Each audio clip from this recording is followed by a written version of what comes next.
നീ കയറി പോകുമ്പോൾ നഷ്ടപ്പെട്ടു പോകുന്ന ഒരു സമാധാനമുണ്ട്. അത് ജീവിതത്തെ ക്രമീകരിച്ചാൽ മാത്രമേ ലഭ്യമാകത്തുള്ളൂ. ആമീൻ പറയത്തില്ലെന്ന് എനിക്കറിയാം, പറഞ്ഞാലും ഇല്ലെങ്കിലും അതൊരു സത്യമായ കാര്യമാണ്.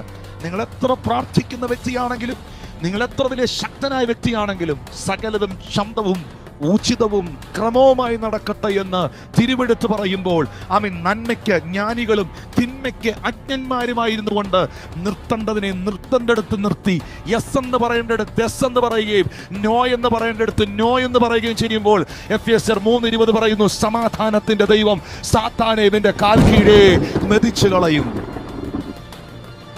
ദൈവികമായ ക്രമത്തിൽ ഉണ്ടാകുന്ന സമാധാനം. ക്രമം തെറ്റരുത്.